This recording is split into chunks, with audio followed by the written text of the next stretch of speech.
Buenos días a todos. Un día más, un día menos de confinamiento.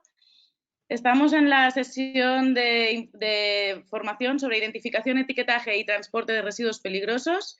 Damos las gracias a nuestro partner, Montse Ávila, que trabaja para también secretarios técnicos del Gremi, y a Sergi Bermúdez, que trabaja para ADR-CAT. Muchas gracias por colaborar a hacer esta sesión en directo. Como dijimos, esta sesión intentaremos hacerla en castellano, aunque aún así, por ser catalano parlante, se nos puede escapar algo. Si todos aquellos que no lo entiendan, nos pueden mandar un correo electrónico. En el chat de la sesión tienen la información donde enviarlo. La sesión quedará grabada y en los documentos de la sesión pueden ir siguiendo también la presentación, aunque en teoría a todos ustedes se les debería ver en la pantalla. Primero de todo, pedirles perdón porque es nuestra primera vez haciendo algo así y vamos un poquito aprendiendo sobre la marcha, pero estamos seguros de que todo va a salir bien. Empezamos ya sin más con Montse Ávila y cualquier pregunta que tengan al final de la sesión serán contestadas. Las leeremos y serán contestadas. Las pueden dejar en el apartado de preguntas o en el del chat. Muchas gracias i, Montse, endavant, quan vulguis. Gràcies, Victòria. Gràcies al Gremi, com sempre, per donar-nos aquesta oportunitat. Y en principio intentaremos hacerlo en castellano. Pido disculpas si se escapa algo, la presentación está en catalán. Iniciamos con la formación. Vamos a ver. El objetivo de la formación es la identificación, el etiquetaje y el transporte de residuos peligrosos. Vamos a hacer una pequeña presentación. Vamos a comentar cómo identificamos estos residuos peligrosos. Vamos a comentar brevemente cómo hacemos la evaluación de las características de peligrosidad, cómo clasificamos un residuo como peligroso y conseguimos esa codificación en el catálogo de residuos. Luego abriremos el tema cómo debemos etiquetar esos residuos peligrosos y hablaremos del transporte de residuos peligrosos, sobre todo en el ámbito de la Comunidad de Cataluña, y abriremos un espacio que mi compañero Sergi Bermúdez de ADR desarrollará sobre lo que es el transporte de mercancías peligrosas. En esta presentación, en primer lugar, me gustaría comentar ¿qué entendemos por el residuo peligroso? Según la Ley 22/2011 de residuos y suelos contaminados, hablamos de que un residuo es peligroso como aquel residuo que presenta una o varias de las características de peligrosidad enumeradas en el anexo 3 de la Directiva 2008/98. Esta directiva europea fue modificada posteriormente por el Reglamento 1357/2014, que digamos es el reglamento que nos va, durante toda la formación, nos va a marcar los criterios, ¿de acuerdo? Como veis, en esta definición se basa totalmente en esas características de peligrosidad. Es la base para conocer si un residuo lo vamos a clasificar como peligroso o no.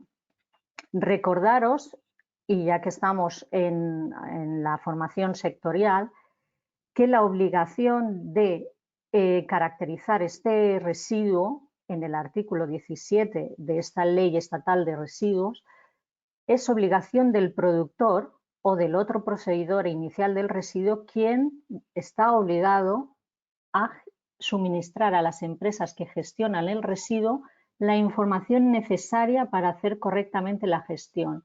Esta información que deben dar a las empresas que gestionan el residuo incluye la codificación correcta del residuo.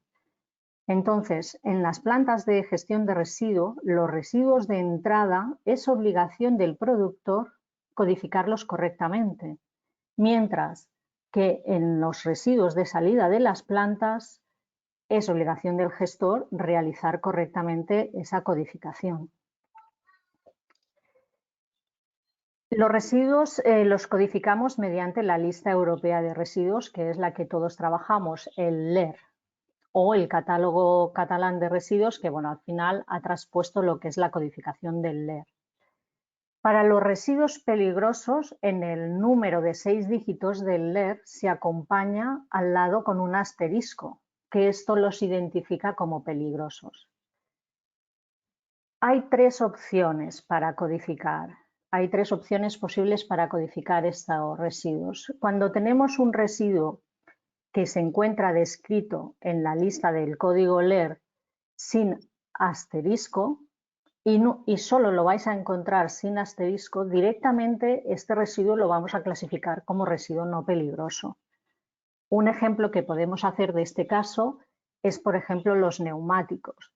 Si nosotros recibimos neumáticos o gestionamos neumáticos, encontraremos que solo hay una posible descripción en el LER, que es el 160-103, y que esta descripción no lleva ningún asterisco y está clasificada como no peligroso. Pues el neumático se va a codificar de este modo, ¿de acuerdo? Si un residuo solo se encuentra descrito con un código LER identificado con un asterisco después de los 6 dígitos y solo lo encontráis descrito en la lista europea de residuos en un código, directamente este residuo se clasifica como residuo peligroso. Directamente ya entra a clasificarse como residuo peligroso y posteriormente será cuando determinemos las características de peligrosidad de ese residuo. Un ejemplo de este caso, por ejemplo, sería los filtros de aceite. Los filtros de aceite solo los encontraréis en la descripción del LER 160-107 con asterisco. Estos filtros serán ya catalogados o codificados de manera peligrosa. El tercer caso que nos encontramos, y es el más complicado, es cuando nos encontramos que un residuo dispone de dos códigos LER posibles, dos descripciones. Encontráis para el residuo que tenéis dos descripciones posibles, lo que le llamamos los códigos espejo en castellano o los códigos miralls, ¿de acuerdo? Tenemos esa descripción, una con la categoría de peligroso y la otra como no peligroso. En este caso, para codificar correctamente, sí que deberemos determinar las características de peligrosidad antes de codificar, ¿de acuerdo? Aquí hemos adjuntado un pequeño esquema que está colgado en la web del Ministerio para que tengamos claro cómo proceder, ¿de acuerdo? Si el código LER que describe el residuo es un código de residuo no peligroso absoluto, sin asterisco, si es así, directamente el residuo se codifica como no peligroso con ese código LER encontrado.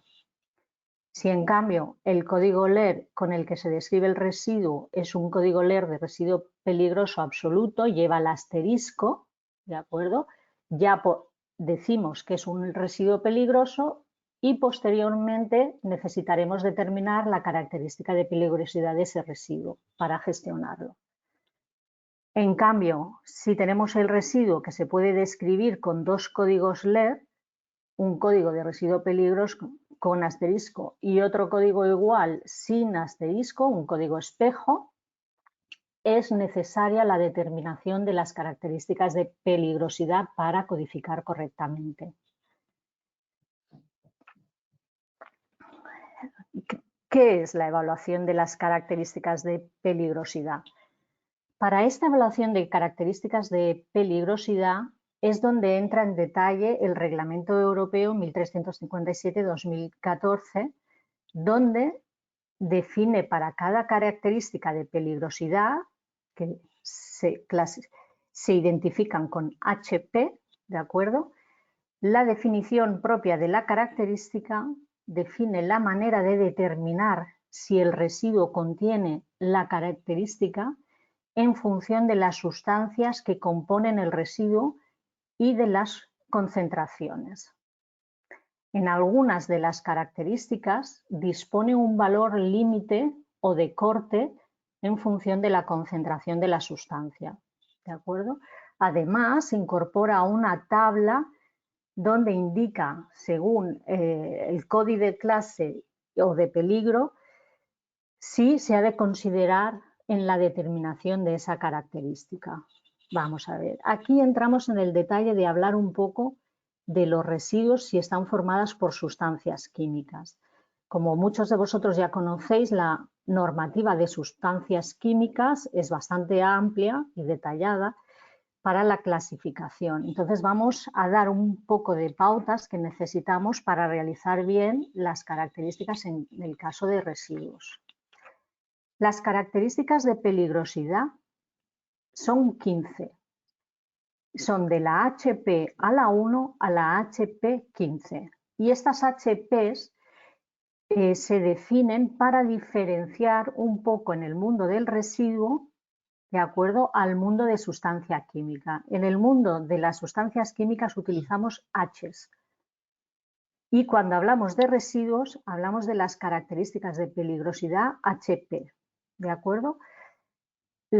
Son 15, las enumero rápidamente. La primera es para los residuos explosivos, HP1, explosivo, HP2, comburente, HP3 para los inflamables, HP4 para los irritantes, la irritación cutánea y lesiones oculares, HP5 para toxicidad específica o toxicidad por aspiración, HP6 toxicidad aguda, HP7 carcinógenos, HP8 corrosivos, HP9 infecciosos, la 10 tóxicos para reproducción, la 11 mutágenos, la 12 liberación de un gas, la HP13 sensibilización, la 14 ecotóxicos y la 15 residuos que pueden presentar una de las características de peligrosidad antes mencionadas que el residuo original no presentaba directamente.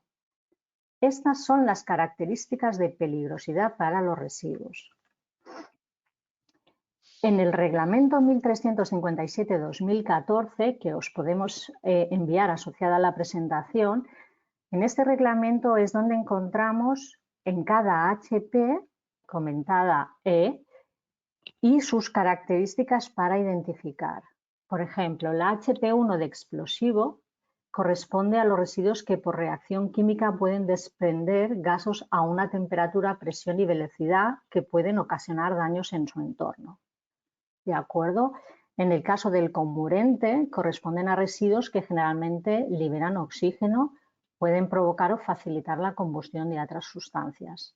Así, aquí tenéis la definición de cada una de las HPs. La inflamable, como veis, irritante, correspondiente a residuos que aplican, pueden provocar irritaciones cutáneas, la toxicidad específica, la HP6 para toxicidad aguda, la HP7 para carcinógenos, corresponden a residuos que inducen a cáncer o aumentan su incidencia, corrosivos, infecciosos,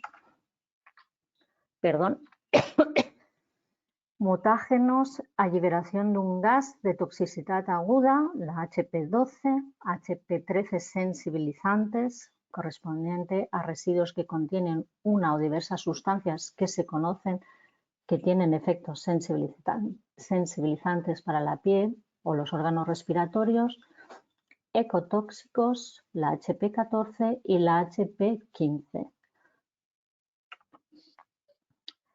Datos que necesitamos de las sustancias químicas que forman parte del residuo. Para poder saber si ese residuo va a ser peligroso o no, deberíamos conocer de las sustancias químicas que lo forman el código de clase y categoría de peligro, ¿de acuerdo? O el código de identificación de peligro. Esta información sobre las sustancias que forman parte del residuo se pueden estar comunicadas a través de las etiquetas para aquellos residuos que van etiquetados o a través de la información de las fichas de datos de seguridad de las sustancias que lo forman parte. ¿De acuerdo? Si no, si conocéis las sustancias, también hay una base de datos europea que ponemos aquí en el enlace donde se puede encontrar esta información. Los tipos de peligros en esta presentación, no sé si se ve muy bien, los peligros físicos, los peligros para la salud humana y los peligros para el medio ambiente. como estoy hablando de sustancias químicas, veis que las clases de peligro y categorías de peligro las enumera. Por ejemplo, la primera que veis son los explosivos, y dentro de la clase de explosivos hay la categoría de peligro, pues explosivos inestables, explosivos divisiones, y al lado tenéis el pictograma con unas H's, H200, H240, que son la identificación del peligro, ¿de acuerdo? Estamos hablando de sustancias, con lo cual estamos hablando de H's, de clases de peligro y categorías de peligro, y de las H's que identifican esos peligros. Aquí tenéis un listado del nuevo sistema armonizado de sustancias con las H's que les corresponden. Si en cambio lo miramos desde una etiqueta de la sustancia que os lleva y que llevará a ser un residuo, lo podéis encontrar en las etiquetas. Debajo de los pictogramas de peligro veréis que se enumeran las indicaciones de peligro. H225, H319, H336. ¿De acuerdo? Esta es la fuente donde se pueden encontrar esas indicaciones de las sustancias que forman parte del peligro. Sobre los pictogramas de peligro y sus códigos. Para sustancias también, los pictogramas tienen una nomenclatura que es GHS01 para el explosivo, GHS02 para el inflamable, 03 para comburente, gas a presión, corrosivo el 05. ¿De acuerdo? Esta es la nomenclatura para que la podáis identificar. Sigo hablando solo de las sustancias. ¿De acuerdo? Entonces, si conocemos la composición cualitativa y cuantitativa del residuo, obtenemos la información de las sustancias que lo forman parte a través de las fichas de seguridad, donde en las secciones hay unas secciones determinadas, donde en la número 2, por ejemplo, se incorpora la identificación de peligros, en la sección 13 la información sobre la eliminación o tratamiento, o en la sección 11 la toxicológica. Obtenemos la información de las etiquetas o de las fichas de seguridad, y si ninguna de las sustancias presentes en el residuo no dispone ni de clase o categoría o clasificación de peligro, el residuo es no peligroso. ¿De acuerdo? Conocemos la composición de ese residuo, sabemos qué sustancias forman parte y en qué cantidad. Hemos buscado la información de esas sustancias, ninguna de ellas dispone de clase o categoría o clasificación de peligro, con lo cual ese residuo será no peligroso. Si en esta evaluación de las sustancias que forman parte del residuo disponemos de alguna que tienen clasificación de peligro, entonces debemos continuar con la evaluación. Debemos continuar con la evaluación. Para continuar determinaremos la característica de peligrosidad del residuo. ¿De acuerdo?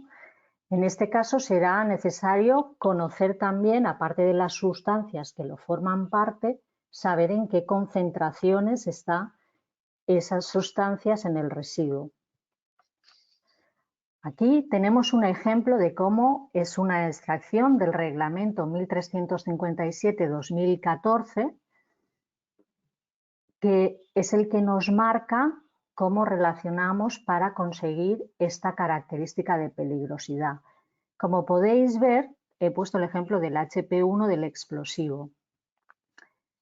El reglamento nos dice que corresponde a los residuos que por reacción química pueden desprender gases a una temperatura, presión y velocidad tales que pueden ocasionar daños a su entorno. ¿De acuerdo?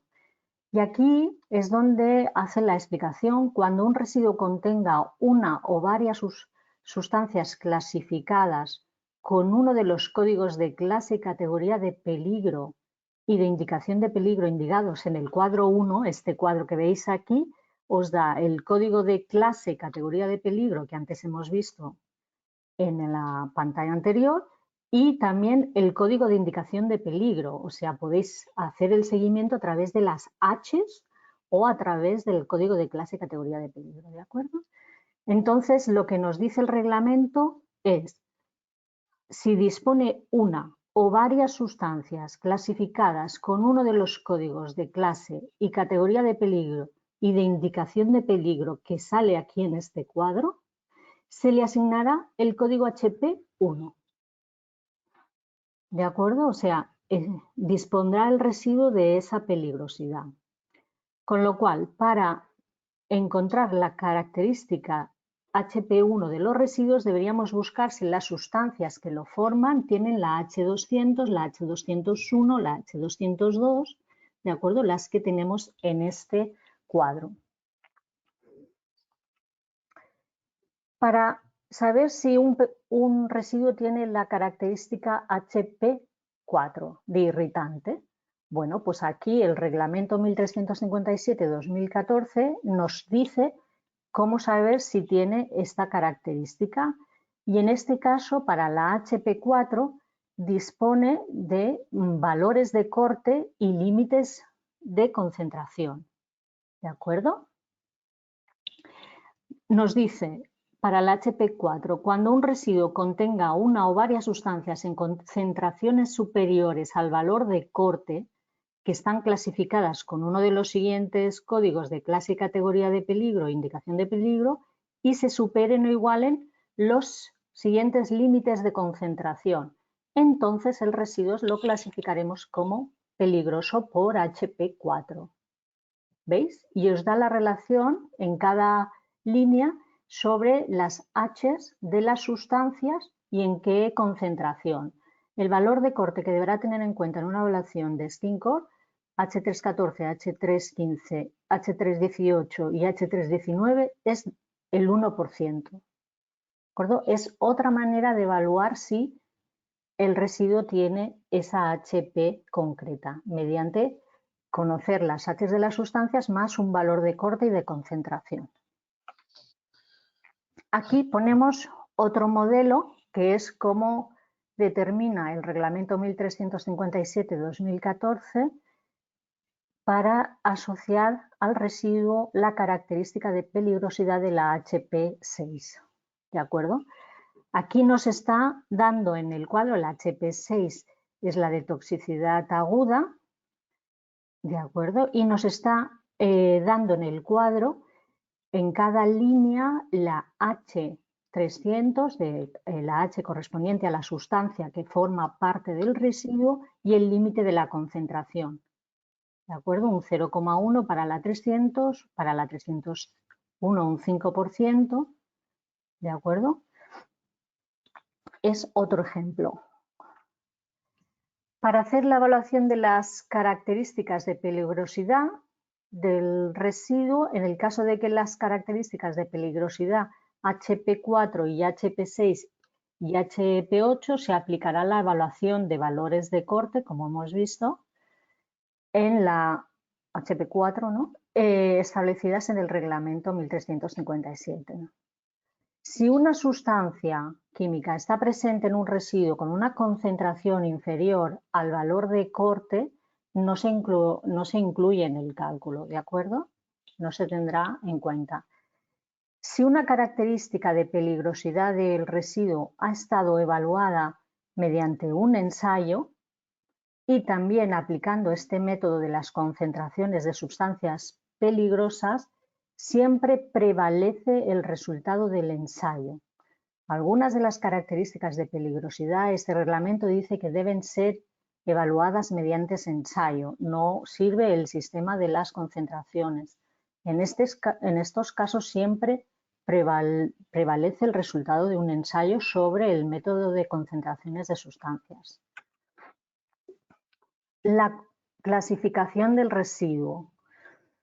Una vez hayamos identificado las características, sabremos si el residuo es considerado peligroso, lo marcaremos con el código LER y donde aparece un asterisco.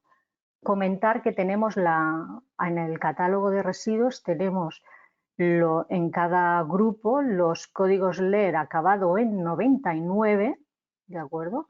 Que son genéricos, que no pueden ser clasificados a priori, pero que, bueno, estos códigos de cada grupo que acaban en 99 ya sabéis que son difíciles de que la Agencia de Residuos autorice y son temas muy concretos.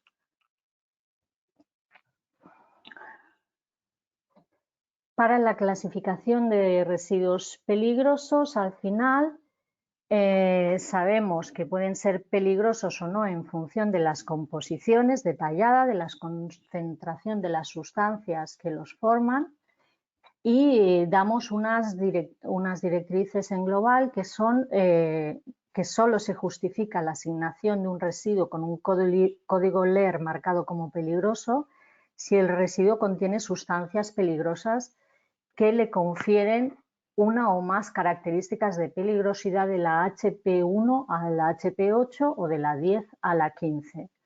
En esto nos saltamos la característica de peligrosidad, la HP9, que es la de infecciosos, que se debe realizar esa evaluación mediante unos métodos de la legislación o documentos de referencia. Esta HP9 va un poco diferente. Por otra parte, los residuos que contienen dibenceno, dibenzofuranos, DDTs, PCBs, tienen otra normativa europea, la 850-2004, sobre contaminantes orgánicos persistentes, y estos ya a priori se clasifican como peligrosos. Las características de peligrosidad, como hemos visto, se pueden evaluar basándose en la concentración de las sustancias presentes en el residuo, o también pueden realizarse mediante un ensayo, ¿de acuerdo? Si una característica de peligrosidad del residuo ha estado evaluada mediante un ensayo y también aplicando el sistema de concentraciones de sustancias peligrosas, prevalecerá el resultado del ensayo. En el caso concreto de los límites de concentración, nunca se aplicarán a los aliachas de metales puros de forma maciza, ¿de acuerdo? Estos residuos ya tienen entrada en el catálogo específicamente como no peligrosos, ¿de acuerdo? A no ser que se encuentren contaminados por sustancias peligrosas.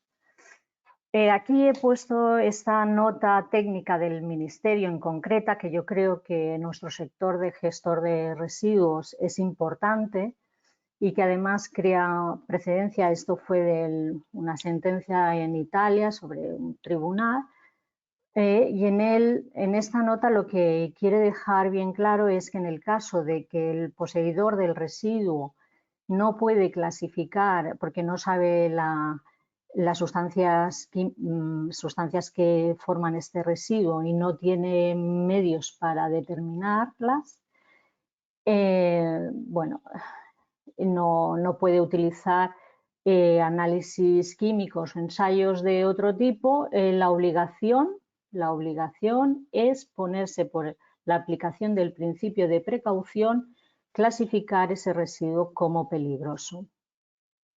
¿De acuerdo? Sobre todo en este párrafo, cuando el poseedor de un residuo, que puede clasificar con un código espejo, o sea, cuando tiene la posibilidad de hacer el peligroso y el no peligroso, y no ante la imposibilidad práctica de determinar la presencia de sustancias peligrosas o de evaluar las características de peligrosidad que presente el residuo, deberá clasificarse como residuo peligroso. ¿De acuerdo? Esta sentencia venía por los casos de gestores de residuos que por entrar a vertedero o por hacer una gestión no conocían la información y los estaban clasificando como no peligrosos. Bien, y hemos llegado al final de esta identificación. Ya habíamos hablado en el gremio en otra sesión de cómo codificábamos la primera codificación de un residuo. Tenemos que ir a buscar siempre el grupo del que forma parte, del 1 al 12, del 17 al 20, sin tener en cuenta el grupo 99. Luego deberíamos ir a buscar el residuo en los grupos 13, 14 o 15. Si no lo encontramos es cuando debemos entrar a buscar el residuo en el grupo 16. Y si no lo encontramos tampoco allí, es donde teníamos que ir a buscar los códigos LER que acaban en 99 de los grupos 1, 12, 17 a 20. Ahora añadimos en esta segunda clasificación, que es lo que hemos comentado hoy, si este residuo, el código de residuo localizado, es considerado un código espejo, es decir, os encontráis que se le puede asignar un código de residuo peligroso y un código de residuo no peligroso. En el caso de que sí, de que encontréis que tiene un código espejo, tenéis que ir al residuo si contiene sustancias peligrosas con concentraciones superiores a las indicadas en el reglamento 1357 o presentan características de peligrosidad de la HP1 a la 15, siguiendo los criterios para saberlo del reglamento 1357. Si es así, si presenta estas características, lo deberéis codificar con los 6 dígitos LER y clasificar como peligroso con el asterisco, con la descripción propia del productor. Si es que no, escogeréis el código espejo como no peligroso. ¿De acuerdo? Si en cambio en esta segunda clasificación vuestro residuo no tiene un código espejo, pues claramente pasamos a la tercera identificación, que es, se clasifica dependiendo del residuo, si es un único código y es peligroso, con el código LER y el asterisco, o como no peligroso, con el código LER sin asterisco. Ahora entraremos en el módulo, ya dejamos la evaluación de las características de peligrosidad y hablamos de cómo deberían estar etiquetados estos residuos peligrosos. ¿De acuerdo? Aquí la normativa que nos aplica es la normativa del Real Decreto 833/88, también modificado por el Reglamento Europeo 1357/2014. En ello, lo que tenemos que tener en cuenta para los residuos peligrosos es que deben ser identificados y etiquetados por normativa. El residuo peligroso siempre debe estar etiquetado por normativa. El contenido de esta normativa, el contenido de esta etiqueta, perdón, es el código LER y la descripción de ese código LER o la descripción un poco básica del residuo, el código HP, que es la característica de peligrosidad, y la descripción. Esa etiqueta o esa identificación debe contener el nombre, la dirección y el teléfono del productor o en aquel momento poseedor del residuo, ¿de acuerdo? La fecha de envasado debe estar en la etiqueta. Aquí hago un inciso que en nuestro sector la fecha de envasado se entiende cuando empiezas a depositar el residuo peligroso en ese envase, ¿de acuerdo? La naturaleza de los riesgos mediante los pictogramas según la nueva normativa de clasificación de etiquetado y envasado de sustancias. Aquí hago otro inciso, recordar que estos pictogramas son los que tienen el fondo en color blanco, ¿de acuerdo? Antiguamente eran en color naranja. Esa etiqueta debe estar fijada al contenedor, ¿de acuerdo? Deberíamos, si estamos usando contenedores reciclados o reutilizados, deberíamos anular otras etiquetas que tuviera ese contenedor, ¿de acuerdo? La medida de la etiqueta debe ser como mínimo de un 10×10. 10×10 es un tamaño pequeño, pero como mínimo debe tener un 10×10. Si no, no cumple normativa. No es necesaria una etiqueta sobre el envase del residuo peligroso si el contenedor lleva marcado o identificado claramente todo lo que hemos descrito anteriormente, ¿de acuerdo? Y algunas características de peligrosidad pueden llevar asociados más de un pictograma. Que sepáis que en ese caso, en el reglamento 1272 del 2008 sobre clasificación, etiquetado y envasado de sustancias, establece un poco cómo se pueden fusionar, digamos, esos pictogramas, ¿de acuerdo? En función de la relación que haya y los que hayas de poner, pues se permite el uso de uno o de otro. Estos son los pictogramas, ¿de acuerdo? Para las HPs Veis que habla del pictograma arriba para la nomenclatura de sustancias, GHS, que era la de sustancias, y abajo nos da, en esta tabla tenemos la relación del pictograma con la característica de peligrosidad del residuo, la HP, que bueno, son las que debemos usar para las etiquetas de residuos peligrosos. Perdonadme un inciso, Monse. Acabo de colgar en la parte de documentación dos libros Excel con las pestañas que hicimos para nuestros asociados de los residuos más comúnmente usados con todos estos pictogramas nuevos. Lo digo porque es un material que es útil y os lo podéis descargar porque, imprimiéndolo con vuestros datos, pues ya tenéis un ejemplo. Gracias, perdón. Muy bien. En este modelo que os presentamos es un modelo que cumple con lo que pide la normativa.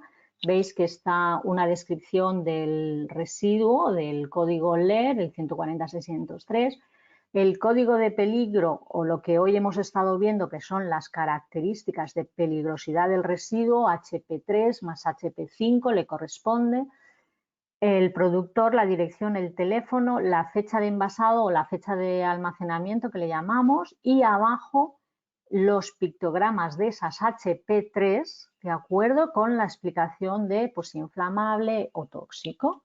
Es un modelo que cumpliría con lo que se nos pide en la normativa. Ahora pasamos a comentar un poco lo que es el transporte de residuos peligrosos. Aquí sí que debemos tener en cuenta que el tema de la transferencia aquí en Cataluña de estos temas hace que tengamos varias normativas, ¿de acuerdo? Nos aplica el concepto de la Ley 22/2011 estatal de residuos y suelos contaminados y el decreto catalán 93/99 todavía vigente, más el decreto de traslado de residuos 180/2015. Bueno, pues con la fusión de lo que pide cada normativa y que tenemos que como transportistas de residuos peligrosos debemos cumplir, pues pasamos a explicar un poquito qué conlleva la actividad de transporte de residuos peligrosos. Debemos tener comunicada la actividad de transporte de residuos peligrosos. Ya no es necesario el modelo de autorización, sino que usamos el modelo de comunicación. Aquí en Cataluña todos sabéis que podemos hacer esas comunicaciones vía del SDR. Tenemos la obligación de llevar los residuos de la planta gestora a la planta gestora, indicada por el productor. Es decir, el transporte de residuos se debe basar en la entrega según la documentación y según lo que pide el productor. En caso de que el gestor no acepte el residuo, tenemos la obligación de retornar al productor o de seguir las instrucciones que el productor, mediante el contrato de tratamiento de residuos, ha establecido con el gestor. ¿De acuerdo? Importante el aspecto cada vez más de la aceptación del residuo. ¿De acuerdo? Si se aceptan o no esos residuos. Debemos llevar la documentación que acompaña al transporte de residuos peligrosos. Según el código LER de residuos, ya todos conocéis que debemos conocer qué tipo de documentación, si full de seguimiento o si es un transporte transfronterizo, un anexo 7 o un DCS, debe llevar el transporte acompañando. Debemos disponer de notificación previa para el transporte de residuos peligrosos. Este tipo de transporte requiere la autorización. Si es a nivel nacional, es la notificación previa. Si es a nivel transfronterizo, pues la que nos marca la normativa de transfronterizo. Debemos cumplir las normativas asociadas al transporte de mercancías. Aparte de cumplir estas tres que yo he puesto, que son propias de residuos, hay que cumplir las de circulación, las de transporte y si le aplica, que ahora mi compañero Sergio Bermúdez explicará, si aplica el tema del ADR también hay que cumplirlo. La comunicación del transporte de residuos peligrosos se debe realizar donde tiene la sede social la empresa de transporte. Y además aquí en Cataluña la normativa tenemos un decreto sobre esta inscripción que es el decreto 197/2016. ¿De acuerdo? En este decreto se marca que para hacer esta comunicación, para inscribir esta comunicación, debemos informar de los códigos de residuos a transportar, identificándolos de acuerdo a la lista europea de residuos. Debemos comunicar la relación de vehículos mediante los que llevamos a término la actividad, el código de transportista y luego, como estamos hablando de residuos peligrosos, la modalidad y cuantía de la fianza para el transporte de residuos peligrosos. ¿De acuerdo? ¿Cómo hemos establecido esa fianza, la modalidad y qué valor de fianza debemos tener depositado de esta actividad?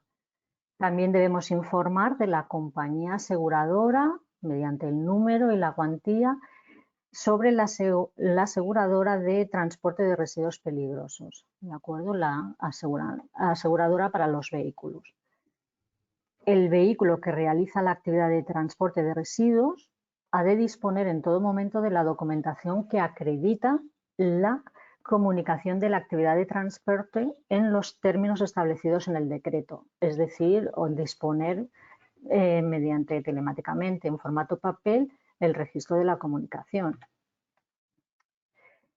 La comunicación de transporte de residuos en Cataluña se realiza mediante el SDR y disponemos, porque teníamos una normativa catalana que hablaba de grupos de transporte, ¿de acuerdo? Tenemos 27 grupos de transporte, que es los que debemos marcar. Aquí he hecho una leyenda de esa comunicación, los 27 grupos, y debemos indicar de cada matrícula qué grupo comunicamos que llevará. La Agencia de Residuos en el SDR vinculó el tema del grupo de transporte, por ejemplo, este pantallazo que os he puesto es el grupo de transporte 10 con el código LER del catálogo, ¿de acuerdo? Para cumplir este aspecto de que al final la comunicación debe contener el código LER de los residuos que vamos a transportar, ¿de acuerdo? Así, en esta pantalla, si en cada grupo de transporte del 1 al 27 os ponéis encima, se despliega, digamos, el catálogo, los residuos del catálogo que corresponden a ese grupo de transporte. Finalizamos esa comunicación de la actividad con una declaración responsable, ¿de acuerdo? En la declaración responsable lo que estamos haciendo es firmando o declarando que en el caso de transporte por carretera, los vehículos relacionados que habéis comunicado cumplen con las condiciones siguientes. Disponen de un permiso de circulación, la ficha técnica del vehículo, disponen de la tarjeta de transporte de mercancías, se aplica, se encuentran al corriente de la inspección técnica de vehículos y tienen la homologación o el acta de inspección, sí, aplica, de la clase de ADR necesario para los residuos que transporten y los conductores disponen, se aplica, los certificados de homologación de ADR. ¿De acuerdo? Esto sí que figura en la declaración responsable, es por esto que consideramos importante que ahora el compañero amplíe la información del ADR. ¿De acuerdo? En el siguiente apartado de la declaración responsable tenéis el tema de la fianza que hay que depositar. En caso de transportar residuos peligrosos, aquí se os permite en el SDR calcular el valor de la fianza que debe estar depositado en función de la carga de útil que pueden llevar los vehículos que comunicáis. ¿De acuerdo? Y en la declaración lo que decís es que disponéis del resguardo del depósito que acredita que se ha depositado en la Caja General de Depósitos esa cantidad y que se dispone de la póliza de responsabilidad civil que garantiza para garantizar daños ocasionados al medio ambiente en la actividad de transporte de residuos.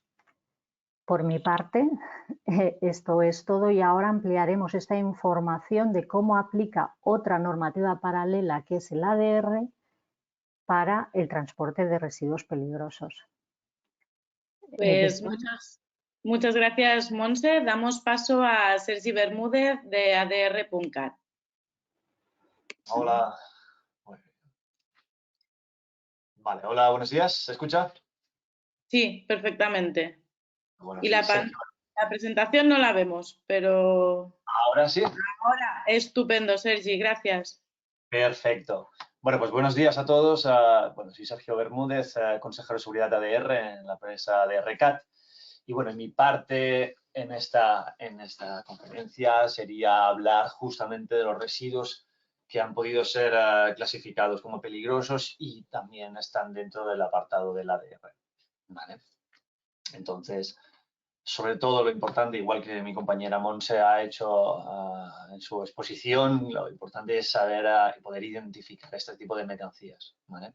En el ADR, en el punto 1 que tenemos que es una mercancía peligrosa, ¿vale?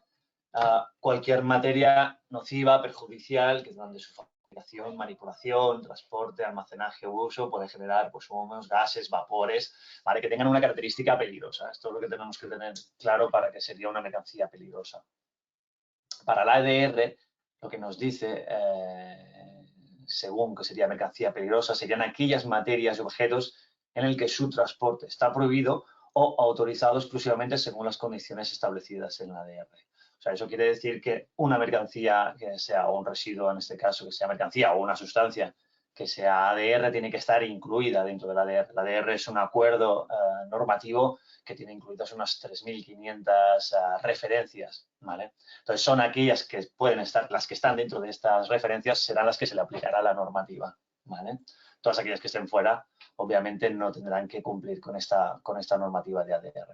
Aquí lo podemos encontrar en el acuerdo europeo del ADR o en el nuevo Real Decreto 97/2014 sobre el transporte de mercancías peligrosas por carretera. Importantísimo es saber identificar la mercancía peligrosa ADR. El ADR nos muestra 9 clases, ¿de acuerdo? Muy parecidas a las que hemos encontrado en unas frases HP, que estaríamos incluidos, pues entonces, las clase 1, que serán los explosivos, clase 2, que serán los gases, clase 3, materias líquidas inflamables, 4.1, materias sólidas inflamables, las 4.2, las que son susceptibles de inflamación espontánea, 4.3, aquellas que reaccionan en contacto con el agua, 5.1 serían materias comburentes, 5.2 peróxidos orgánicos, 6.1 materias tóxicas, 6.2 serían las infecciosas, clase 7 serían radiactivas, clase 8 materias corrosivas y clase 9 es materias, objetos, peligros diversos, que esta es una especie de clase cajón desastre en la cual incluiremos aquellas mercancías que sabemos que no son de las otras clases, podemos saber que no son inflamables, no son tóxicas, no son corrosivas, pero tienen algún peligro derivado, que seguramente casi todas las que están en la clase 9 serían contaminantes del medio ambiente. ¿De acuerdo? Esta sería una primera clasificación así rápida en la cual nosotros podemos incluir el residuo peligroso que nosotros tenemos. Para hacer una identificación rápida, los pictogramas que se utilizan en la mercancía, en la normativa ADR, ¿vale? Estaríamos hablando con esta tipología de pictogramas. Estos serían los pictogramas para los explosivos, ¿vale? Clase 1, la 1.4, 1.5, 1.6. Si nosotros vemos en nuestros residuos que en sus compuestos iniciales tienen esta tipología de peligros, entonces podemos asimilar que el residuo generado de ese producto seguramente tendrá algunos de estos peligros. Entonces sería una manera también de poder identificar aquel residuo que sería ADR. ¿Vale? Gases inflamables, podemos ver con este pictograma, gases no inflamables, gases tóxicos, líquidos inflamables, que son todos aquellos que tienen hasta un punto de inflamación de 60 grados. ¿De acuerdo? Indicaros que en la normativa ADR cada uno de estos puntos está ampliamente detallado y entonces explica, por ejemplo, los líquidos inflamables, vemos que sería hasta 60 grados el punto de inflamación, pero luego, si nosotros tenemos un residuo peligroso que podríamos decir que sería clase 3, que sería inflamable, luego se tendría que determinar cuál sería su grupo de inflamabilidad, si sería un grupo 1 muy inflamable o extremadamente inflamable, un grupo 2 que sería mediamente inflamable o un grupo 3 que sería de inflamabilidad baja. Y entonces eso se mira por los puntos de inflamación que tienen, ¿vale? Esto sería una clasificación, al menos rápida, para poder identificarlo en una de las clases nuestro residuo. Como os he explicado antes, la 4.1, materias sólidas inflamables, las materias que son espontáneamente inflamables, las que se reaccionan con el agua, ¿vale? Aquellos que son comburentes o peróxidos, materias tóxicas, infecciosas, materias radiactivas, se identifica con este pictograma, ¿vale? Materias corrosivas y la materia clase 9, objetos peligros diversos, en el cual va muchas veces asimilada a esta marca, ¿vale? Que esto no es un pictograma, sino sería una marca que sería de materias contaminantes del medio ambiente, ¿de acuerdo? Estos pictogramas irían, si tuviera que ser ADR, si fuera ADR nuestro residuo, nuestra sustancia, irían en los envases identificando la mercancía, ¿de acuerdo? Esta sería una clase 9A, que es bastante novedosa, que estaría identificada para todos los transportes de aquello que se fueran baterías de litio, metal litio, ¿vale? Que está bastante en boca hoy en día porque hay muchísimo transporte de este tipo de baterías. Ya tenemos podremos tener una primera clasificación básica de lo que podría ser un peligro o un residuo ADR, ¿vale? Entonces, una segunda, donde podríamos encontrar más información, serían en estas características de peligrosidad, que es mi compañera Monse, que os lo ha explicado perfectamente y ampliamente en su primer apartado, ¿vale? Aquí deberíamos tener en cuenta pues, este reglamento 1357/2014, ¿vale? Para poder saber, o al menos tener más información de la información que tenemos del residuo, si luego va a ser ADR para el transporte, ¿vale? Aquellos que sean explosivos, comburentes, si os fijáis, son muy similares a las clasificaciones del ADR. Inflamable, irritantes.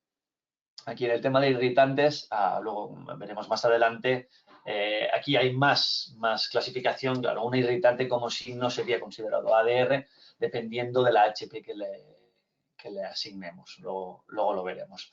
Los tóxicos, los corrosivos, infecciosos, bueno, serían aquí un poco todas las HFPs que antes se han enumerado. Nuestro residuo es ADR. Si la materia que se transporta es un residuo, esto sería en el apartado 21355 del ADR vigente del 2019, nos indica que si cuya composición no se conoce de forma precisa, su asignación a un número UN o un grupo de embalaje puede basarse en la información que posea el expedidor sobre el residuo, ¿de acuerdo? Incluyendo todos los datos técnicos, ya sean las fichas de seguridad, es lo que se ha explicado anteriormente, ya sean fichas de seguridad o ya sean analíticas o ya sea toda la información que se pueda recabar, ¿vale? Es lo importante, es lo que necesitamos para poder asignar a un número UN. El número UN es lo que os he comentado, que en el ADR pues hay unos 3.500 referencias, cada una tiene un número UN, ¿vale? Exigidos para la legislación vigente en materia de seguridad y medio ambiente. En términos generales, lo que antes, por ejemplo, se estaba hablando del principio de precaución, si nosotros tenemos un residuo al cual no podemos asignarle alguna de las clases antes enumeradas del 1 al 9, por ejemplo, explosivos o tóxico o corrosivo, pero podemos tener algún tipo de idea o podemos tener alguna duda en el cual sí que puede poseer propiedades que sean peligrosas, ¿vale? Para el medio ambiente, sí le tenemos que asignar un grupo o una numeración que sería una genérica para este tipo de peligrosidad, que en este caso sería la clase 9, ¿vale? Que hemos dicho que sería este cajón desastre en el cual estamos indicando que no lo podemos asignar como un inflamable, no lo podemos asignar como un corrosivo o como un tóxico, pero que puede tener en alguno de sus compuestos, tendrá alguna peligrosidad que puede ser peligroso para el medio ambiente. Entonces, le podremos asignar un número UN, que ya sea 3077 o el UN 3082, ya sea una sustancia sólida o una sustancia líquida, ¿vale? Dándole la mínima peligrosidad, que sería el grupo de embalaje 3, que esta es la que vemos, ¿de acuerdo? Y estos serían los pictogramas asociados a este tipo de transporte. Entonces, estos residuos ya los hemos identificado, los hemos numerado, nos hemos puesto un número UN y deberían estar cumpliendo con lo que sería el ADR, el transporte de ADR y con todas las consecuencias que tiene el transporte de ADR, que ahora explicaremos. Una manera más para poder saber o identificar un residuo que fuera ADR sería revisar o hacer la comparativa con lo que sería el CLP, el reglamento CLP REACH, que nos daría también, pues eso, una idea de todo lo que, de todos los riesgos que podría tener y así hacer una correlación en el transporte de ADR, ¿vale? Os puedo poner un ejemplo de correlación o de correspondencia de los peligros CLP, ¿vale? Con la clasificación ADR. Si nosotros tuviéramos, por ejemplo, pues un residuo en el cual tuviera una toxicidad acuática crónica, ¿vale? Dependiendo, por ejemplo, de su indicación de peligro, ¿vale? Ya sea una H410 o una H411, esta tipología de residuo, ¿vale? De peligrosidad, perdón, os daría que sí o sí le tendríamos que asignar el UN que antes os he descrito, que ya sea un 3077 o un 3082. Si, por ejemplo, por la información que poseemos de ese residuo o de ese producto, de esa sustancia, nos da una H412 o una H413 que tienen menos peligrosidad para el medio ambiente, incluso ya no se nos pondría el pictograma CLP REACH de categoría, la ADR tampoco se quedaría, estaría incluido, entonces no tendríamos la obligatoriedad de hacer un transporte ADR para esa tipología de producto o residuo, ¿vale? De esto hay más información y bueno, se tendría que ampliar dependiendo cada uno de los residuos o las clasificaciones que tuvieran. Ahora que más o menos ya tenemos identificado nuestro residuo, si es ADR o no ADR, aún habría algunas posibilidades de no tener por qué cumplir con la normativa ADR y entonces la normativa nos dice, la legislación nos da unas posibilidades que sería, por ejemplo, en cantidades limitadas, para poder aplicar esta disposición de exención, el residuo o la sustancia debería ir encajada, ¿vale? La caja no debería superar los 30 kilos de peso y entonces se le indicaría este tipo de marca, que sería de cantidades limitadas. Si nosotros pudiéramos transportar nuestra sustancia, nuestro residuo de esta manera, no estamos obligados a cumplir el ADR, no necesitamos homologación de envases, ni requisitos en el transporte, ni señalización, ni choferes. O sea, este transporte está totalmente exento, ¿vale? Aún así, en el ADR, al ser una normativa muy extensa, esto es una visión general, si no, se tendría que mirar, porque a veces hay muchas UNs, ¿vale? O referencias que antes os he dicho, que tienen más exenciones, ¿de acuerdo? Por ejemplo, en el tema de envases de aerosoles, tienen unas disposiciones de exenciones que, por ejemplo, son más grandes que esta que os acabo de explicar aquí. Ellos permitirían, hay envases que serían hasta 125 kilos para unos aerosoles en residuos y estarían totalmente exentos. O sea, que todavía se podría profundizar en el tipo de exenciones en el ADR, ¿vale? Si aún así nuestro residuo, nuestro producto es ADR, no podemos acogernos a exención delimitada, hay una exención que se llama, según el artículo 1136 del ADR, ¿vale? En el cual ya no sería por envase, sino que estos sí que serían homologados y deberían ir identificados como ADR, sino que serían en carga por unidad de transporte, ¿vale? Entonces, dependiendo de la peligrosidad del grupo de embalaje, ¿vale? Que esto es más extenso, debería hacer un apartado preciso y solamente para ello, para explicarlo, pero bueno, de una manera general es dependiendo la peligrosidad de cada producto y los kilos que se están llevando, podemos cargar en un camión y si no superamos un valor teórico que nos dan unos cálculos, ese transporte, no las cajas y la etiqueta, que eso sí que habría que cumplirlo, sino que el transporte estaría totalmente exento. ¿De qué nos ahorraríamos? Nos ahorraríamos, pues, por ejemplo, pues en el tema de restricciones de tráfico, choferes ADR, o sea, no serviría cualquier tipo de transporte, no serviría cualquier tipo de personal que lo tenga que conducir, no hace falta que tengamos que identificar el camión, etc., etc., etc. ¿Vale? Si, por ejemplo, ya no podemos, tenemos un residuo, un producto ADR, no podemos acogernos a ninguna exención, entonces deberíamos cumplir con lo que sería el ADR. Perdonad, que hay alguna exención más en este sentido, ¿vale? Aquí no sería para residuos, sino sería para productos que, por ejemplo, hay una exención de designar lo que sería el consejero de seguridad para las empresas en las descargas de cisternas de gasóleo, ¿vale? Que sería el UN 1202 cuando la cantidad descargada no exceda de 1000 litros. Esto es una novedad en la última normativa de la ADR 2019, ¿vale? Que antes no se aplicaba este mínimo, ¿vale? Sino que, aunque fuera una descarga de 1 litro por cisterna, ya tendría que disponer la empresa de consejero, y hasta ahora lo que hacen es lo marcan hasta los 1000 litros. O sea que todos aquellos depósitos que sean de 1000 litros o inferior a los 1000 litros podrían estar exentos de cumplimiento de disponer de un consejero de seguridad y cumplir con el ADR. ¿Vale? Yo explico en el artículo 10 del Real Decreto 70/2023, añade este tipo de apartado, ¿vale? El que, salvo pacto en contrario, la realización de las operaciones de carga y descarga serán por cuenta del expedidor y del destinatario respectivamente. No obstante, la realización de dichas operaciones corresponderá, salvo pacto en contrario, al transportista en los siguientes casos: la descarga de combustibles exclusivamente destinados al calentamiento de agua sanitaria, calefacción y cocinas.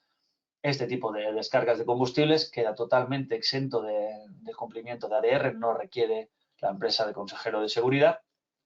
El abastecimiento de combustibles efectuado directamente a algún tipo de maquinaria que disponga su estructura o equipos de depósitos correspondiente. O sea, que va directamente al depósito de la maquinaria para su funcionamiento. En este caso, tampoco requeriría la empresa de disponer de un consejero o consejera de seguridad, ¿vale? Y en el último apartado, lo que hemos explicado, cuando las descargas de gasóleos no superen, la descarga no exceda de los 1000 litros. Si no podemos acogernos a este tipo de exenciones, entonces tenemos que cumplir con lo que sería completamente el ADR y disponer de un consejero o consejera de seguridad, ¿vale? Una vez realizada esta identificación de nuestro residuo o de la actividad de carga, descarga, transporte o manipulación de nuestra mercancía peligrosa, podemos determinar la necesidad de incorporar en la figura, lo que estaba explicando, un consejero o consejera de seguridad.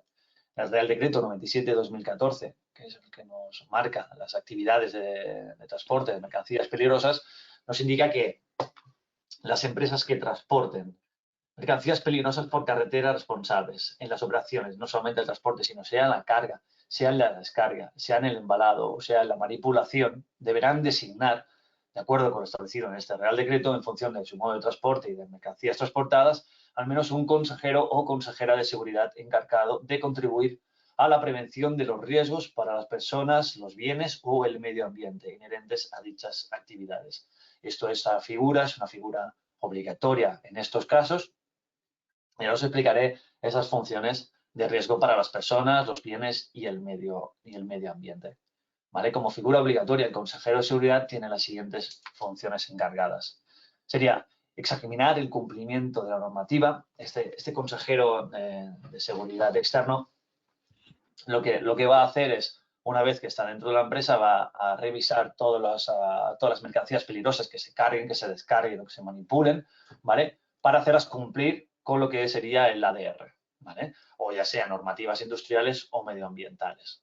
Entonces, asesorará a la empresa en todo momento, ¿vale? De esos puntos incumplidos, y entonces propondrá soluciones que vayan a medidas de la empresa, ¿vale? Porque a veces, o sea, lo que hay que ajustarse es, pues, a las dimensiones de la empresa, a su capacidad económica, para lo que, sobre todo, principalmente es minimizar lo que serían los riesgos para los operarias que están manipulando aquellas mercancías peligrosas, cargando, descargando o transportando, ¿vale? Y a su vez también la figura del consejero de seguridad es para minimizar todas aquellas sanciones que puedan venir derivadas de una mala documentación o un mal etiquetado, ¿de acuerdo? O sea, son las básicas, las funciones del consejero. Es, primero, minimizar todo el tema de sanciones, ¿vale? En el tema de documentación, etiquetado, etc., etc. Y luego una parte en prevención de riesgos que será que verificar que todo, por ejemplo, los envases, que todas las cargas, descargas se hace correctamente, incluso que, por ejemplo, todo lo que se descarga de otros proveedores, ¿vale? También esté adecuado al ADR y poder verificarlo y si hubiera alguna cosa más mal, asesorarle al cliente para que lo pusiera en conocimiento de sus proveedores, ¿vale?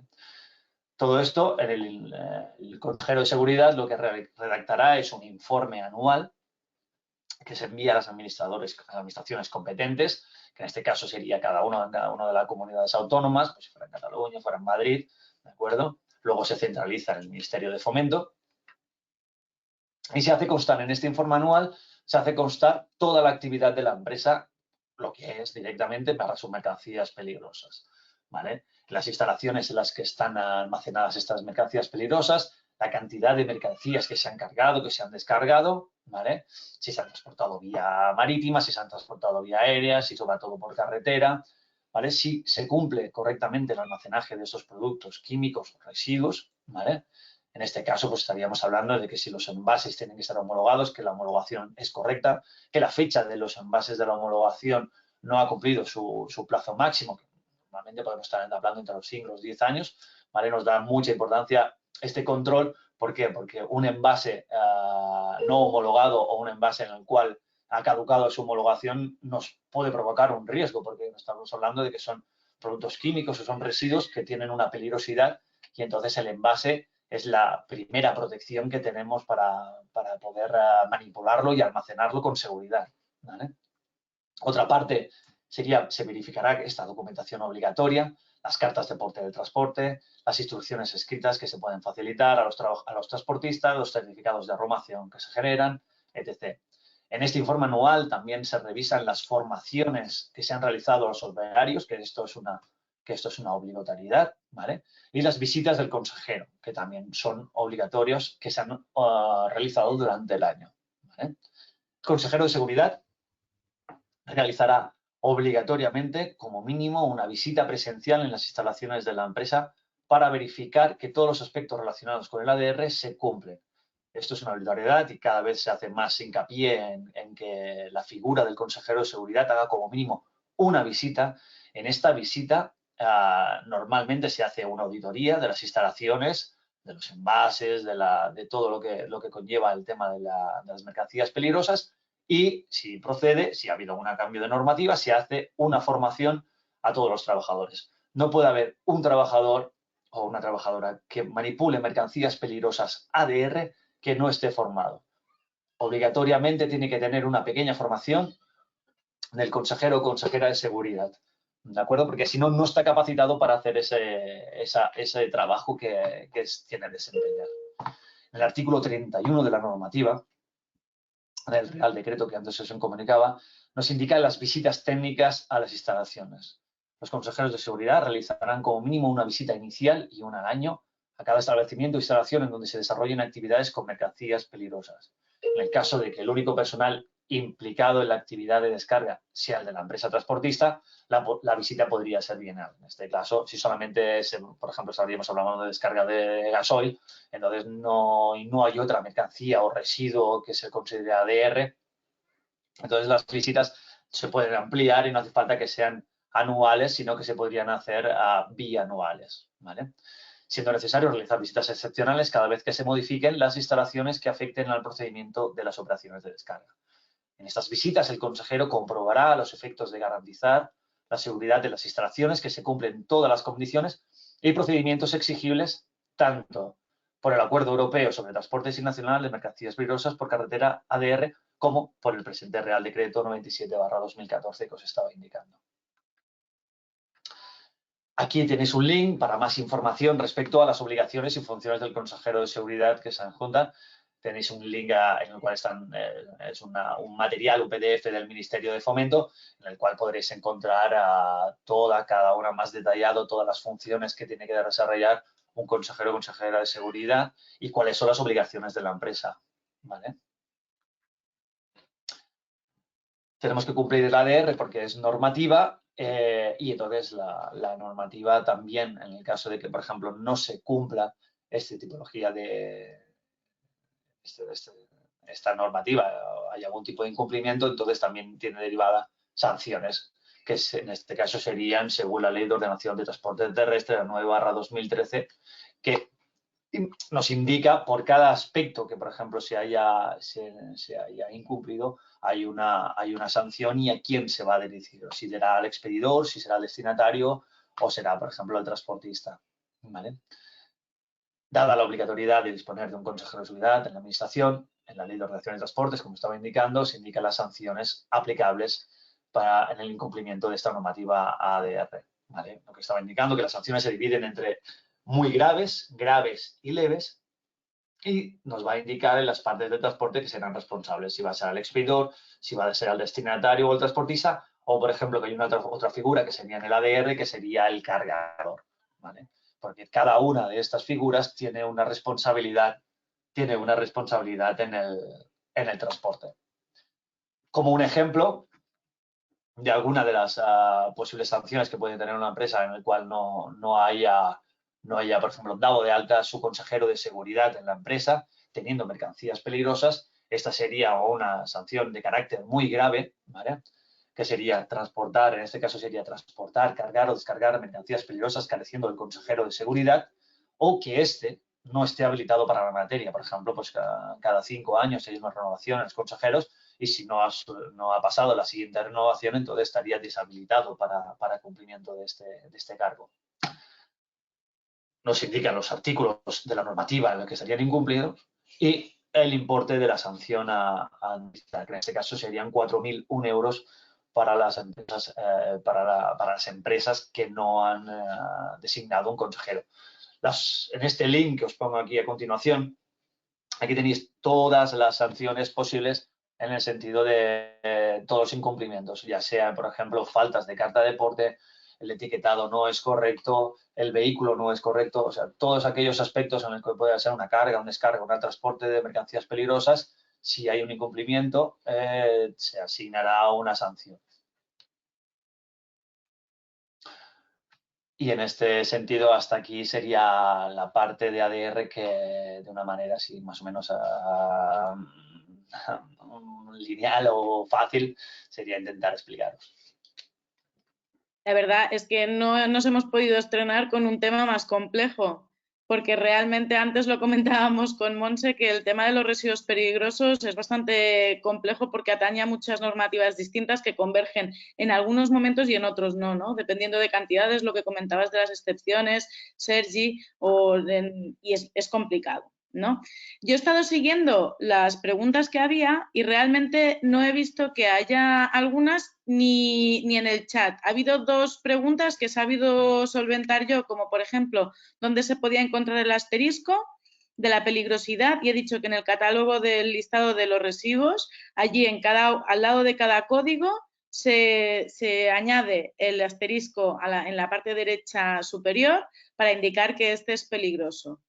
Por lo demás, yo recordar que esta sesión va a quedar grabada y seguramente mañana ya la tendremos disponible en la parte del aula virtual para nuestros asociados.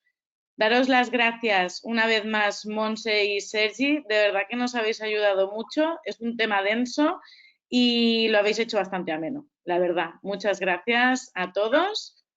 Hemos tenido más de 83 asistentes. No sé si lo habéis visto. Enhorabuena y muchísimas gracias a todos. Bueno, esperemos que quede poquito de confinamiento, pero aún así seguiremos preparando sesiones. Muchas gracias y que tengáis un buen día. Gracias a vosotras. Adiós.